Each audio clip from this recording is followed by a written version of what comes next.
Are you wary of making content about Russia in these difficult times for Russia? Because this is a very uncertain, time of history for this country. If you love music, if you love culture, if you love cities, if you love food, but if it's Russian, they try to tie you up with something else in the public eye in the different projects that I've been. So there's always a critique. And also I've done performed in some shows and stuff about Russia. So there's huge attacks on you all the time. You have to do your own thing. It is like of a battle, even though it shouldn't be. Because you just go into places, you show around, you explore places, and people should be saying, hey, cool, I didn't know that. For Moscow, something might be normal, but for the rest of the world, most of the rest of the world, it's probably like huge and gigantic. Like participants, this and this amount. 1,000 bikers started motorcycles started their season. Russia is the land of contrast. It has the highest highs and not lowest lows, but I mean like very different. You might see super modern, extra modern glass building over here, and you have like a super rough looking Soviet block over there, and then they can be near to each other. Hello everybody, welcome to the channel about my life in Russia, and today we have Igor in Russia as our guest. Hi Igor. What's up everybody, great to be here in the great city of Moscow with Braiden Consulting.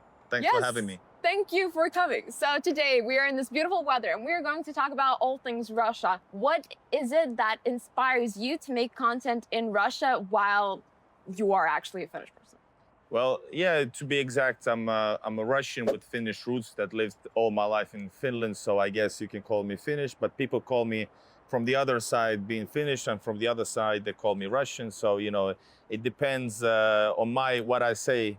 How passionate I am about Russia. The fact that Finland has 1,000 kilometers border with Russia, historical ties with Russia, and despite that, the culture is totally different. The culture is different, the way people, the behaviorism is different, the total vibe is different. So maybe that's the big shocker over there. Let's say Russian people, if we're talking about kind of a semi-stereotypes, is maybe more loud, maybe more outgoing, etc. We're here now in the city center with Kirill. We just met. He's a great guy. Nice to meet you. Nice to meet you. Finnish generally quite closed and maybe introverts, but they like to say with a big heart. My content is about more like from the European, let's say, European Union / Western perspective, because I see myself as a person who understands totally the Western world, whether I agree with it or not, and because I'm also a Russian who has never lived in Russia and found it like 10 years ago, and decided to explore and invite people to join this exploration with me, live streaming in different cities. So I make kind of a distinction, like that's, in the West, it's like this, and from their side, the Russia looks like this, and I can explain things.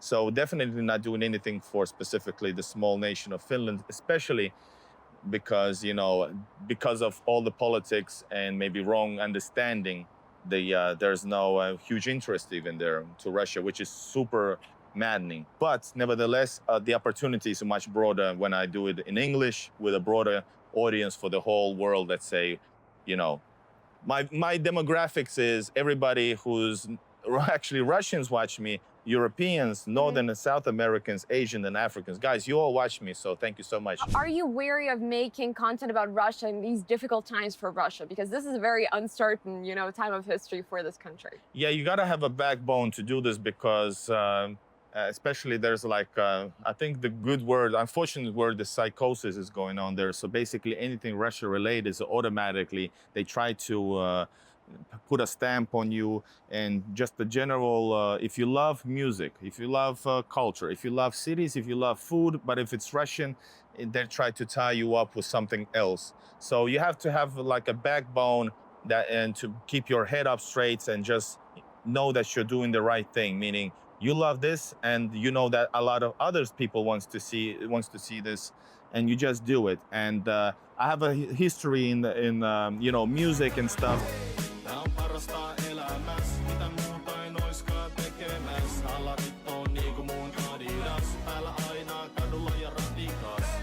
So I had and I've been in a way in the public eye in the different projects that I've been. So there's always a critique. And also I've done performed in some shows and stuff about Russia. So there's huge attacks on you all the time.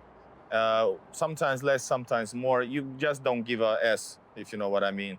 If you don't give a sh, basically that's a good start, and then you just do your own thing. And that's a good rule because I'm also in music business, like I've been in the music business. You have to do your own thing. I apply the same rules to what I'm doing here. Kind of an entrepreneurial. You see your vision, you know what you do, you know that you're right, you have to do it.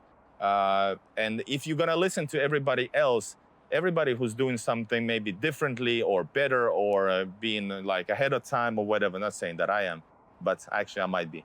And so, you know, if you listen to others, you wouldn't get any achievements or, you know, you wouldn't set any personal records or anything, because you're gonna do what else wants you to do. And that's the wrong and that's why in Russia we're doing things differently, aren't we? That's the whole point. Talking about your musical background, how did you tie up your musical career and your musical beginnings into what you're doing right now? Can you talk about that a little bit? My passion was music, but then I wanted to perform. I was good at rap, so I did rap music in English for many, many years, performed all around Finland, Latvia as well.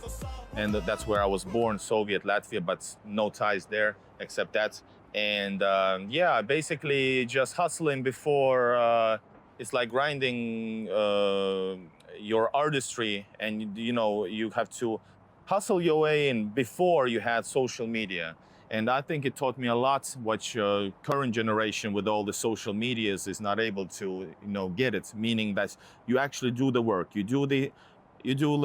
let's say you record the product. In this case, you hustle it, go into music record companies, try to, you know, get a record deal, or you send your demo, you travel other places, other cities to give out the demo, you try to sell concerts, you actually give out the flyers, you promote your music, you promote your own events and stuff like that. So I think that taught me a lot of lessons. Maybe it taught me something that not to give up. In music, I never like had a big break, but I did collaborate with my big idol, Flipmo Squad from Busta Rhymes. I was on an album of big Swedish, 90s star Pandora on her 2011 album. I've done shows all around. I've been semi-successful on my own without any record deal. I never got a deal. And then I actually reinvented myself with the student culture, and I did music for students. The only one to do this you know, mix music and student culture, never done before in Finland. So I got also, once again, I toured the whole Finland. My biggest music in a country of 5 million is a song with 1.3 million plays on Spotify. Wow, that's huge. And well, it's huge enough. There's more than, but I did all by myself, meaning nobody pushed it. So it worked organically. These things that I learned from those, I turned into my new my final passion, which is like more than just a passion. It's, you know, identity, it's culture, it's a lot of things. You know, it's not just a country, it's my heritage, my history, my language, everything. So I put those know-hows and those elements into what I do now, and try to, same thing, hustle my channels up, and little by little, despite there's like maybe shadow ban, I still going on. And finally, we are getting great, lots of views. So what is the purpose of what you're doing? You want to spread the word, but why? What really drives you and motivates you? Yeah, I guess the word, as you call it, would be that I show what I want to see, and I explore places that I want to explore in a way.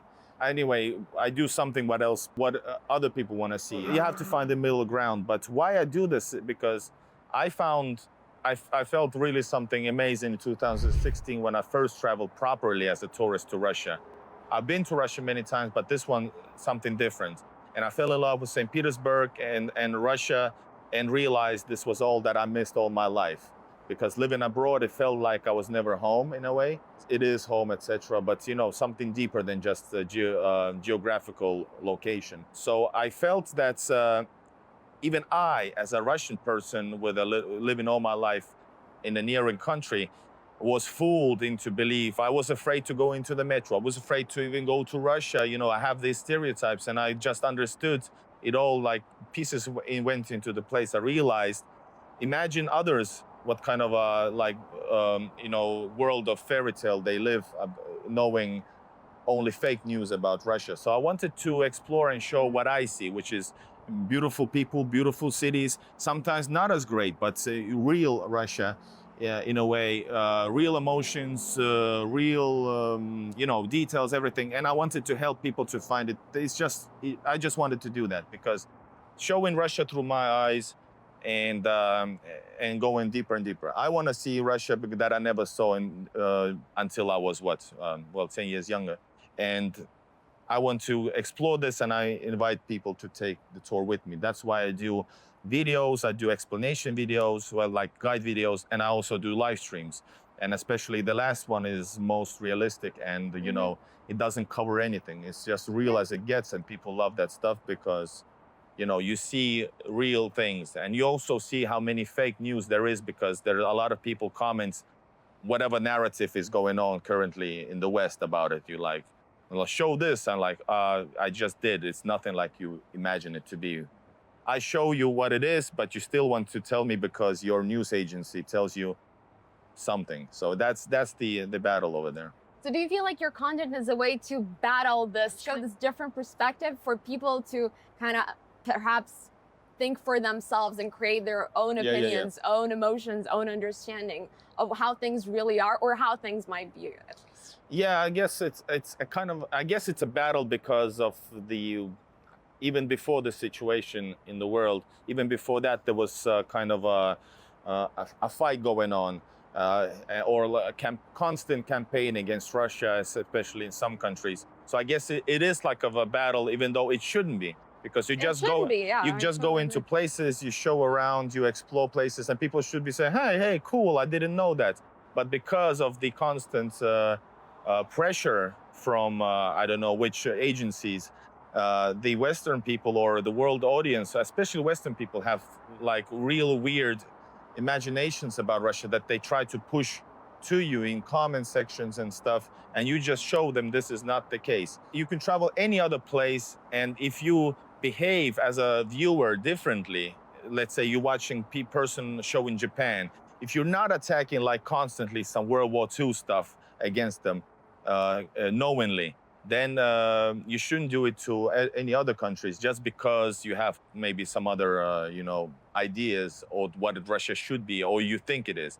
And basically, and that's not my audience actually. So that's one part. My audience usually are the ones who are like open-minded, just want to like realize what it's like, just travel and explore for themselves, of course. Mm-hmm. And those who want to move to Russia, I have links that you can go on and forward on that goal of yours. And then, of course, the funniest one is the Russian audience. That's because, for example, I have explored 3,000 plus videos in St. Petersburg alone. A lot. Oh my God. And Moscow, a few hundreds as well, and other cities. So a lot of foreign locals tell me, thanks for showing me this. I didn't know that this place existed. Somebody say that thanks for showing this. I didn't understand how beautiful our metro station, so I didn't appreciate it as much because I'm just going to work. And like I said, that's the difference. I come, even though for some I might be quite Russian, but I'm not, because I'm come here with fresh pair of eyes. I've lived all my life elsewhere, and I do see, appreciate certain things that you guys take for granted. Maybe weird reactions to certain things, that you also, of course, as a local, you don't maybe see it that way. But let's say something for Moscow, something might be normal. But for the rest of the world, most of the rest of the world, it's probably huge and gigantic. Like participants, this and this amount, thousand bikers motorcycles started their season.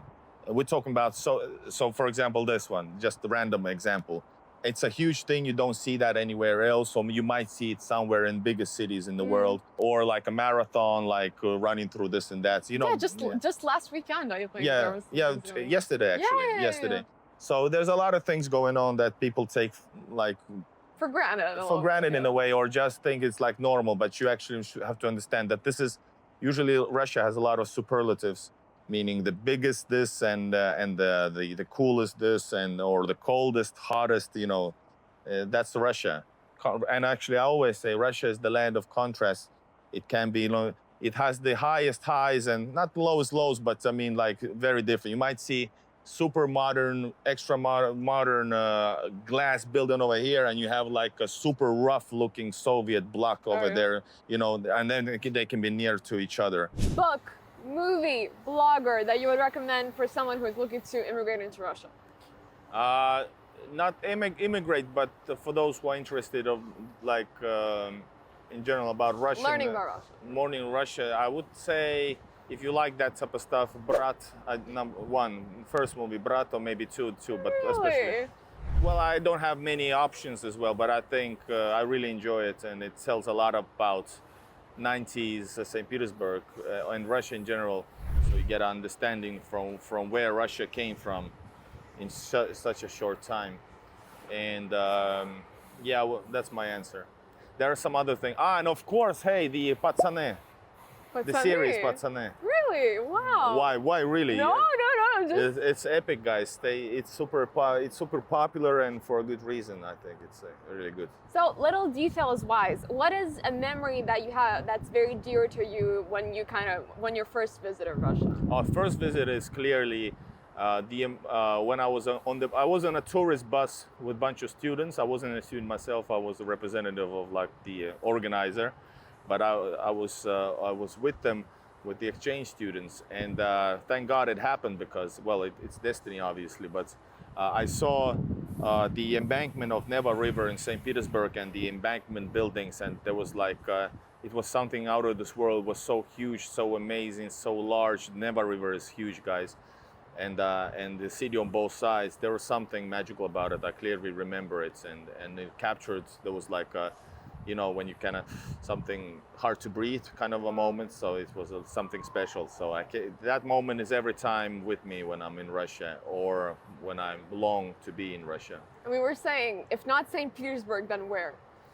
Yeah, St. Petersburg is kind of fixed for me because it just is an amazing place. If not St. Petersburg, I would say definitely, based on my latest adventures, I would say Cheboksary. Somebody says it's the best embankment in Russia, by the way, best embankment. And the other one is maybe Kazan. Kazan or Cheboksary, depends. 500,000 city or 1 million. Both are amazing places by the Volga River, and like I got so many memories from this summer from those places, even though I stayed there for 2 nights on this expedition that you're going to ask later on. Yes, I will. But before I do that, I am afraid of moving to Russia. I really want to. I've been thinking about it. How do I overcome this? What do I do? What's the advice? Guys, for example, I am, if I get able to get enough income with these videos that I do, I'm ready to move to Russia. So it's not about that. But I am not living in Russia, so I promote Russia because I love this place, and if you like it, welcome. And here's my videos to do for this and this and this. And but people who already want to move are afraid, are probably just need to come and visit for a longer time. Americans got the 3-year visa. Others have maybe, well, from Europe you can travel on a free e-visa. Most countries, not all. 53 countries can get an e-visa in 3 days. You can stay in Russia for 16 days in 1 month period. So this is very easy to do, even though it might feel, currently they are creating this narrative that it's very hard to come to Russia. In a way it is from the Western side. But once you get here, you're gonna feel way much easier. And yeah, come here, enjoy, check out some places. There's so much to see in one city alone, but try to see a little bit of one place and maybe add 1 or 2, but don't try to run through the different locations. Come next time and take your time. But yeah, see it for yourself is probably the best thing. And I think in Russia, spiritual, like the vibe is very important, at least for me. Mm-hmm. So you can probably just come and you can feel if it's like the right place for you. Because Moscow has a certain vibe which changes some districts. St. Petersburg has a certain spirit in the city. And like I mentioned, these other places, cities usually have their own spirits that might actually be like the one for you. Exactly. About My Life in Russia is a special project of Braiden Consulting, and we do tourist visas. So should you like to come and visit Russia, just reach out to us. We'll be happy to assist you. So And all my videos also include Braiden consultant That's links, so true. it's easy to do so if you wander into Braiden through that as well. Yeah. Thank you, And Igor. Braiden is active and effective in answering people's requests and give consultation and then proceed if necessary with like proper services. Igor, Journey to the Heart of Russia. Talk about that. That's a special project you were part in. Do tell. Yeah, it was a project, not a project, it was a huge expedition. It was called the Expedition into the Heart of Eurasia. But because it was 52 days on the road, huge convoy and the vloggers from all around the world, Russia, not all around the world, mostly Russia, plus there was Igor and some others as well. And a huge project, and I traveled all the way to European and Asian continents border, which is Orenburg, and I stayed in Russia. My journey took 22 days. On this expedition, it was like maybe like 16 or something. But let's say I was traveling through Russia all the way from Ivangorod for 22 days. And that expedition started from St. Petersburg, continued on to Vladimir, Arzamas, Cheboksary. I managed to go to the small Chuvash. I was invited by one of the vloggers and movie makers to go to her family's little rural village, and it was 40 people living in there. So we went there, and that was amazing. We were invited by Chuvash local village people. We were drinking their own moonshine and eating the foods and hearing the stories I made. That was an amazing experience. And yeah, continuing onwards to Chuvash, then Tatarstan, Bashkortostan, and then to Orenburg. And I've literally crossed into the Asian continent. There's a bridge between Europe and Asia in Orenburg. And other guys, girls and guys, continued to all the way to Dushanbe for 30 plus days. I had to come back, and sure, my content is about Russia, so I was okay with it, even though I do want to travel Kazakhstan and other places. They went to Kazakhstan, Uzbekistan, Kyrgyzstan, and Tajikistan. And yeah, I went from Orenburg back to Samara, back to Volga. So it started from in Volga, in Cheboksary and that, and I returned, and that was epic place once again. So constantly, I mean, huge emotions, a huge experience. You could see how cities change. A special I want to underline the most like maybe special, and you should also do that trip if you have time, is to check out the Russian Federation's I think they're called ethnic republics, meaning like Chuvashia, Tatarstan, Bashkortostan. That it feels in a good way, and this is what Russia is all about. Huge country that has so much to offer. It felt like it's another country within the country. A country, yeah, like a matryoshka. Yeah, finally. exactly, like matryoshka. And I actually felt one time I was in Kazan and not even drunk at that time, and I felt something that I thought in my head, because I was so much filming that I'm like, you know, adrenaline and stuff. So I was like, yeah, I need to go back to Russia. Man, I thought about some border stuff again, but then I realized, oh my God, I'm in Kazan actually, and this is Russia. And you know, there was a weird experience. I literally thought I was abroad, and this is a good thing, guys, because there's you see. One of the greatest things in Kazan, for example, you see how Muslim people and Christians live totally in peace together. And this is one of the great feelings and findings for me was in this Kazan. You see in the West a lot of like tensions between religions, and here it's like totally people change languages from Tatar language to Russian. Some are Muslims, and people totally appreciate it. It's like ordinary life. No, it's not underlined like you have this Muslim hat, so I forgot the word for it. Oh, you must be a Muslim. It's normal. He's like representing maybe even a majority. You're Christian, is totally fine. You see Kazan Kremlin, for example, the only Kremlin, which is fortress, the only fortress having an actual mosque within Russian Kremlin, which has a mosque inside, and of course also Russian Orthodox cathedral. So there's both, which is very like a representative of the whole republic. So many stories that I do edit on my travel, amazing experience, and I want to do more. I want to collaborate, hopefully, with different regions, oblasts and krais. And krai, it's like legal term for Russia, not crying, I mean. Oblasts or like republics. and go all the way to, you know, wherever they invite me. But I'm ready because there's so much to see. This all was 22 days, and I filmed 22 days, 17 cities. That's a lot. That's a lot. Yeah, and I streamed and filmed the whole process. But imagine, guys, I wasn't even in Urals yet. Wow, that's a different Urals story. was, that's the next one would have been Yekaterinburg, Chelyabinsk, Perm.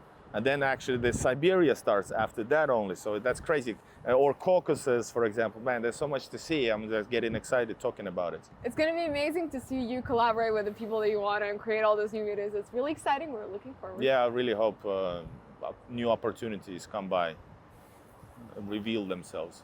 Igor, what funny story or a myth about Russia stereotype you believed, and how was it debunked? I didn't believe because I'm Russian, kinda.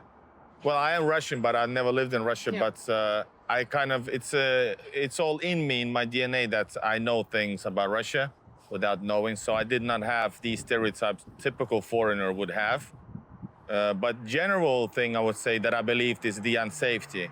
I believed, and I was, like I said, I was afraid even to go to metro. I traveled to St. Petersburg. I don't know why, but there was in the news this and that. Yes, that's how crazy it is. And you people who's from Russia probably like wondering what the hell. But yeah, I didn't go to, because, for example, to Moscow, to St. Petersburg metros for a long time. Since I went there, I fell in love with metros, and I filmed all the metro stations of St. Petersburg. I think the only channel as a video form. I filmed many other cities, all Russia's other cities, all metro stations, and I really like metro enthusiast. But I remember you have the video about the Crimean line or something, the Crimean station as well. That's one of your. That's the new one. Yeah, I filmed the new one as well. I got the chance, but also like I film all these certain lines little by little. Moscow has 300 of them, and I come here for a few days, so I'm not able, if you like, live in the metro for the full day. But I try my do best and film all of them. But St. Petersburg, I filmed in all of it, so only 73 stations. But yeah, safety is one of the things I believed, or actually it like influenced me before I realized that it's all like bull, that it's way more safer than in the countries they say that Russia is unsafe. You know, the Western countries can be surprisingly unsafe in many places. There are places that in Europe that don't go there during this time. In St. Petersburg, Russia, Moscow, anywhere in Russia, you have to Google and you won't find those type of places. There are no-go zones, like they say. There is no such thing. You go to Barcelona, there are certain places like you shouldn't be here at this time and this whatnot. So it's crazy. A lot of things that they try to blame or like portray Russia in is actually way more applying on themselves in those countries. Okay, then a myth, a stereotype. However, Russian language, that's something, a topic people kind of come across sometimes. Do you have some stories related to that? No, I don't. But since, once again, I speak Russian. I speak Russian badly. Now I speak a little bit better because of my wife. But the one thing is stressing words. Because I speak English and Finnish way better than my native language. So I make the Western stressing on certain words. Like I just told you, like, oh, Ostankino, you look like bothered, like what? And then you said it's Ostankino. Yeah. Or this was a new station also, for example. There's a little details. For me, I feel so embarrassed. I don't know why. Plus, people in Russia make mistakes. Yeah, but people in Russia literally don't understand what I mean because of the stress. What is one of the new stations? Like, нет, не Васильевская, какая-то такая, Вальвовская. There's something like this. It's like Valivovskaya, it's Valivskaya, you know, this type of thing. So I just made it up, but something like this. Yeah. So these type of things. And one thing that is crazy, it bothers me personally. I don't know where they study Russian. Foreigners, so many foreigners say for some reason that when they learn like the 5-2 words, the first few words, they say that спасибо большое. I like, why? Why they say so? It's спасибо большое or большое спасибо. So everybody says, not everybody, a lot of people, foreigners who learn only a few words and come to Russia, they say спасибо большое. But you know, it's wrong, right? Yeah. No, it's not спасибо большое. It's спасибо большое, yeah. Большое, I know what. Anyway, fix that. Igor in Russia. If I were a president for one day, I would. Your answer. President. Yeah. Well, depends of the country because Russia. in Russia you have lots of powers, and others you got like puppets or who like the PR persons If without I any were power. a president of Russia for one day, I would. Well, that I have to think about it because well, a lot of things has been done in any case. For example, I think they trying to improve. I'm thinking about internal politics in Russia. The little that I know, they try to improve people, the pensioners. I think pensions. They're trying to do something with that. But I would say I would continue that work. Maybe do something. I'm going to be a little bit boring here, but probably and too serious. But maybe something with pensioners. A lot of pensioners who lived in the great Soviet Union worked there a lot, and the world changed, and they are being supported. But I guess I would continue that works with that one. Plus, also maybe no, I think a lot of things being done. But anyway, something about make everybody watch my videos. Thank you, Igor. Thank you guys for watching. Look forward for more new videos for amazing guests like Igor in Russia, and stay tuned and have a great rest of the day, and see you on the next one. Bye. Bye-bye.